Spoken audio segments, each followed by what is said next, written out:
Hello Facebook! I'm already with people on Instagram for a few minutes, but now we're connecting here. It's 11 o'clock. Just let me know, everyone, if you can hear me, if you can see me. Same for Instagram as well. If you can post a little comment or send a heart. I think you are waving on Instagram, but I'm waiting for someone to wave at me on Facebook as well, just to make sure that everything is happening. I can see people joining in. Hello, Katrin. Can you tell me if you can hear me? Just give me a little sign. You can send a little like, or you can post a comment just to let me know that everything is alright with the sound and that everything is on. Just checking your comments. Thank you, Lauren. Thank you, Marie. And I'm just waiting for Facebook to see if everything is working on Facebook. Facebook, please let me know. How are things on your side? We want you to be able to hear everything as well. I'll have a quick look at my notes for now. Still waiting for some comment from Facebook. Last time it took quite a while, so I'm being patient. In the meantime, for those of you who will be watching that later and for the Instagram, I'm just going to quickly introduce myself. So my name is Susanna and I'm a harpist and harp teacher. I'm based in Edinburgh, Scotland. And this is second in this new series of Facebook Lives that I just started. There are going to be 10 of them happening each week on Friday. And the point of those lives, it's not to give as much of a performance, it's more like a mini harp lesson and to show prospective harp students or harp learners what repertoire is available, what can you learn to play, how long do you have to learn to play some pieces, and also to give you some tips on practicing them. So there will be some hints later. Facebook, can you hear me? I still haven't seen any comments on Facebook, so I'm just not quite sure if it's working or not. If any of your Instagrammers is also on Facebook or could quickly pop onto Facebook and tell me if everything is working there, I will be really happy because I can see it works perfectly well on Instagram, but I haven't got any sign of live apart from seeing people joining in on Facebook. So I just hope everything is okay on your side. In the meantime, while I'm waiting for someone to let me know what's going on Facebook, I'm just going to remind you, for those of you who haven't been here last week, that last week the piece I played was Bernard Andreas Canel. You can watch it later on my Facebook page, and I will later pop it onto the website as well for people who are not on social media at all. You will be able to watch it there forever and watch it again and again and practice with it and whatever you want. And that episode will also go on my website tonight, so you can watch it on Facebook, on Instagram only for 24 hours, and on my website then. And today's piece will be something for very beginners. I think a student of mine who's currently playing this piece has maybe had 10 lessons. She's been playing the piano before, so obviously she reads the music quite well, but there is something very nice about this piece which makes it quite easy to learn also if you're starting without knowing the music, being able to read the notes just yet. I was actually answering someone's question today earlier on Facebook. Someone asked in one of the Facebook groups, how can I learn to read music faster because I'm struggling with it and so on. And I just published a new free resource for people looking to learn to play the harp, and one part of this ebook is dedicated to learning to understand the way the music is written, with some exercises to practice that as well. So if you go to my website or to the top of my Facebook page, you will see that there. I can see more people joining on Facebook. Can you please let me know if you can hear me there? I can see Nana, I can see Rallin Jones, hello. I hope you can hear me, so if you could just send me a like or maybe write a little comment like hello or something, that would be really nice. I'm just going to move my phone slightly to see if there are any likes there. I'm afraid I can't see anything, so I can just hope for the best and hope that everything is alright on your side. I'm also recording the audio, so if things are going really badly there, I can just upload it later with the sound post-processed. Okay, so let's move on to our piece for today. And I just saw a comment from Nana that it's nice and clear. Yay, thank you very much. Thank you. I'm very glad. I hope you've all got your cups of tea or coffee. I've got mine. I'm just going to have a sip before we start playing. Yeah, a lot better. Just warming my hands now. So, the piece of today is by Susann McDonald, whom I had the pleasure to meet after my first year of playing the harp. Actually, that was a great opportunity for someone just starting out as I was. And this piece is from the book she wrote with Linda Wood, a series of books actually called Harp Solos Graded Recital Pieces. And we're looking at the first piece in volume 1, which is called Moonlight. And maybe before I play, I'm just going to say, what do you need in order to play that piece? So, as I said before, you can play that piece even if you're just starting out. I had a student who just had a few lessons and she's perfectly fine playing it right now. You will need to know the music, but we'll come to that later. And about the range of the harp, so that piece has a version, I think that piece was originally written for big pedal harp because there are some markings I will discuss later, but it's actually perfectly fine to play it on a lever harp like mine, which has 34 strings. The lowest you get to is the bottom F, the lowest F on that harp, and the highest you will play is the top F. So anything in between goes. Yeah, so for 34 string harp is what you need, which is most of the higher harps that are available. And maybe I'll just play the piece, and if you have any questions or any comments, you can just tell me. I'll just check if there's anything on Instagram. Not so many comments, but lots of new people joined, so hello to everyone. I'm just about to play Moonlight by Susann McDonald. Oops, the harp got stuck in the sofa. It's quite tight with harps here today.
So that's it, a short, very sweet piece, and I tried to do my best also to match with my outfit, try to find something moonlighty.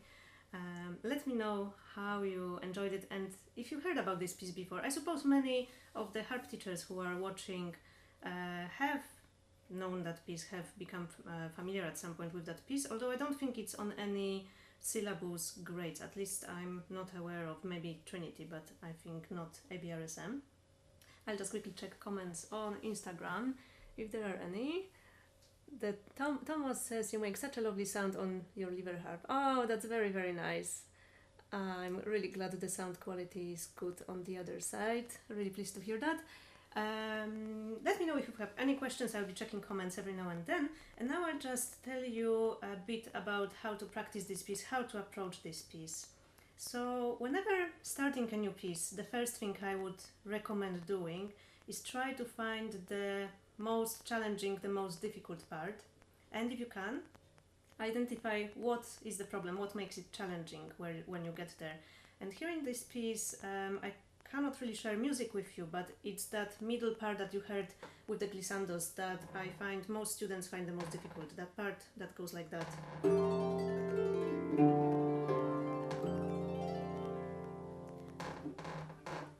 makes it harder than the other part of the piece, in my opinion, is the fact that here the hands for the first time play together. Earlier we had left, right, left, and they were most of the time playing one after another, whilst here we're getting hands playing together.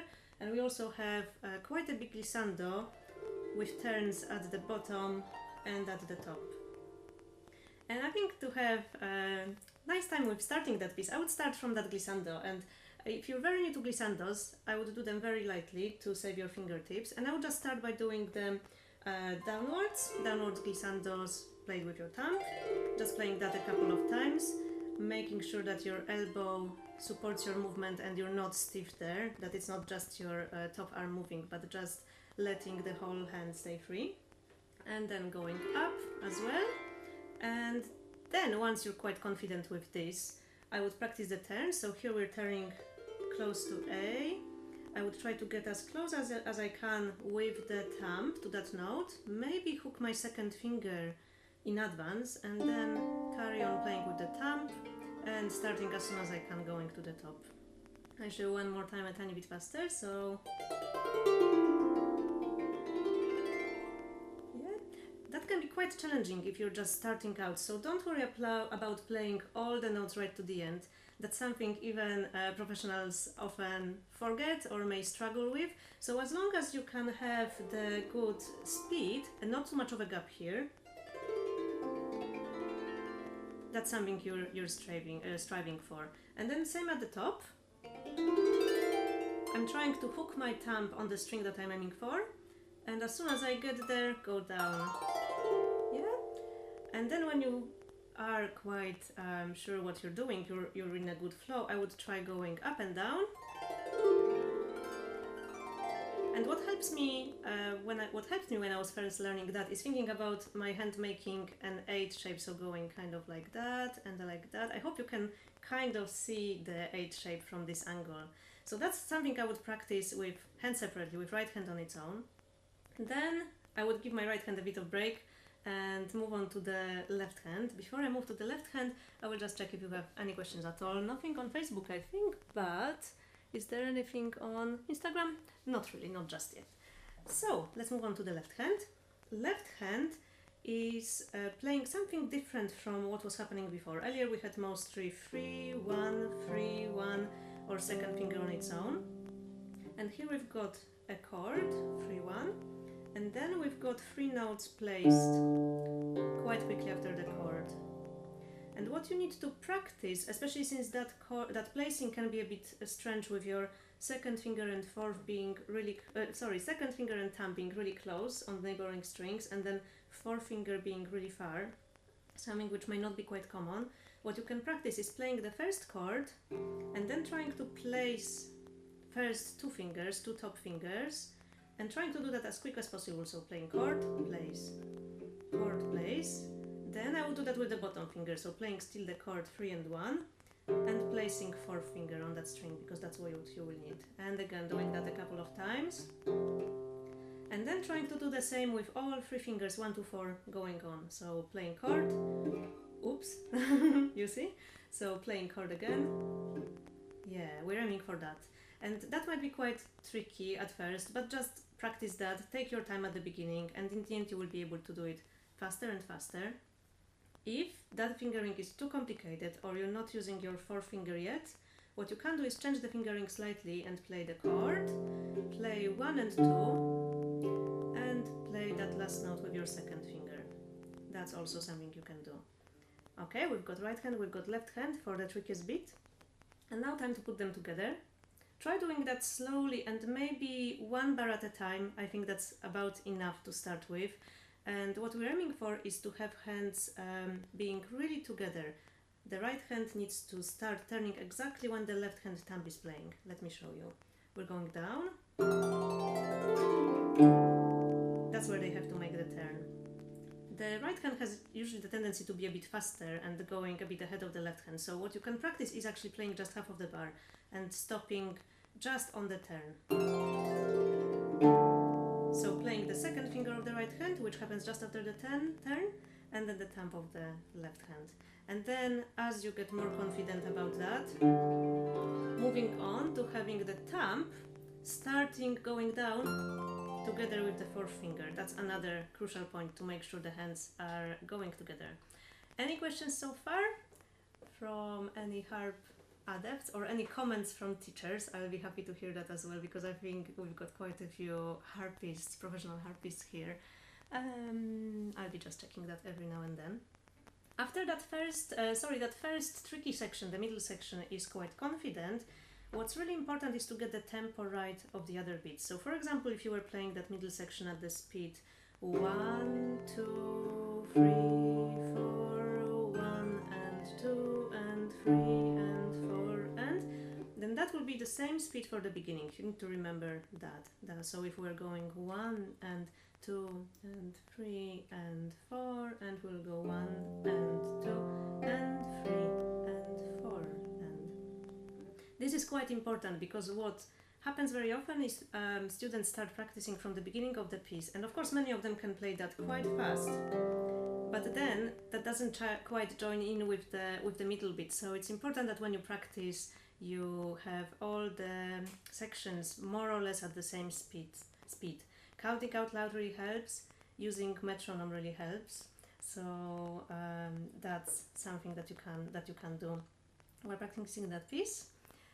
And I've got a question from Olivia. So to answer, the title of the piece is Moonlight by Susann McDonald, and that's from the book called Harp Solos Graded Recital Pieces, first piece in Volume 1.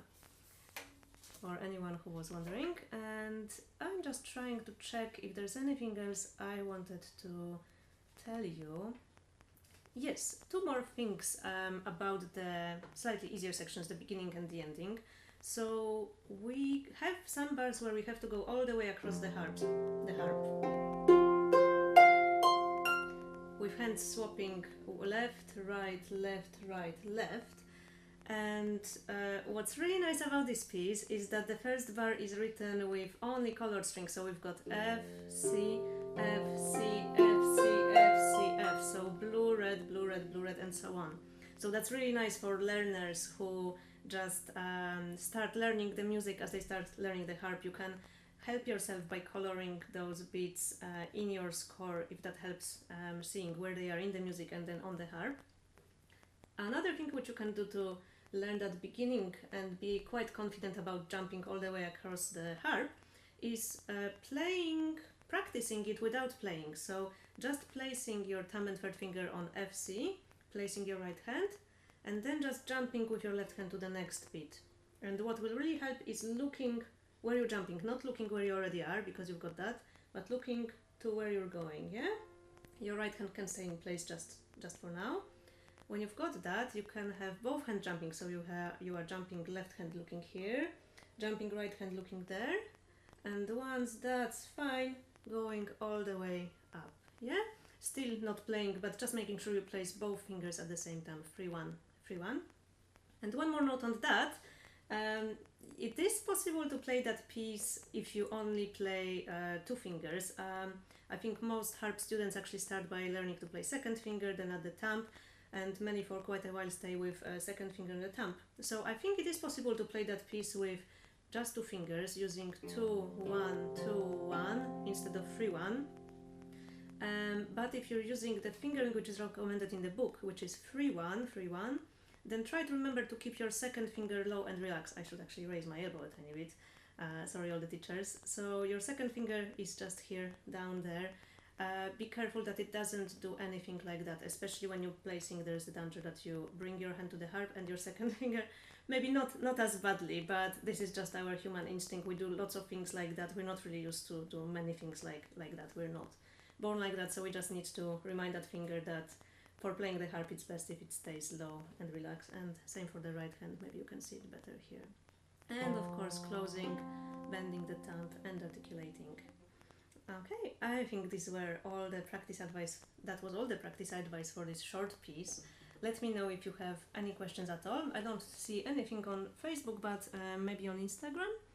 Not really. Any comments from the teachers at all? Is there anything else that you would recommend for this piece? If you know that piece, then just let me know. And while I'm waiting for your questions, there will be a small bonus today. We've just heard this piece played on a lever harp, but as I told you before, I think it was originally meant to be played on big pedal harp. So I'm just going to glide you along the piano because you're all sitting on the piano. So here we are. Let me just adjust that, and I'm still here, just moving music stand around. I'm playing this piece with the music because there's quite a lot of repetitions there. I'm not pretending I'm playing that from memory.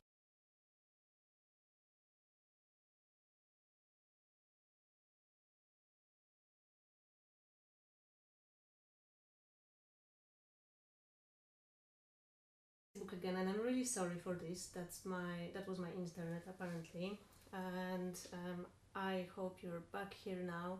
I was just about to play this piece on the pedal harp, so I hope you can come back for a moment. I will try to maybe later join those two lives together. I'll just maybe move Instagram a tiny bit here, and I'll play this piece one more time for you on the pedal harp. And just one word to explain why am I playing it again on a different instrument and how does it change it. The internet is apparently being very funny today, but just a quick word of explanation.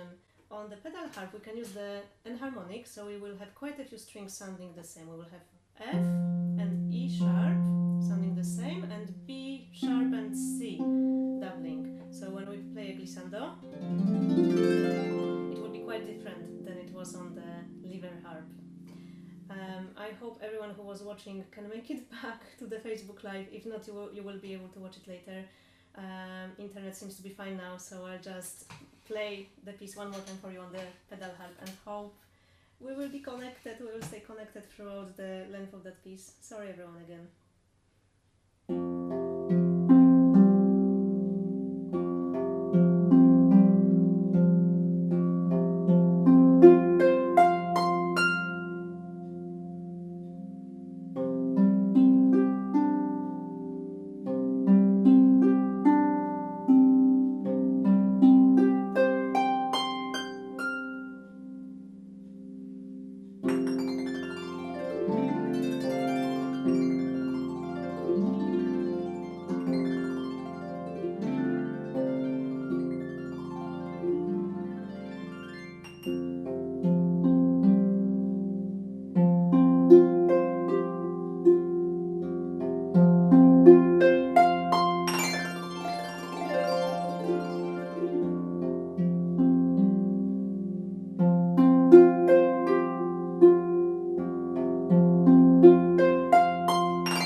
I was eyeing the internet throughout the time. I was eyeing both screens and trying to see if you can still watch me.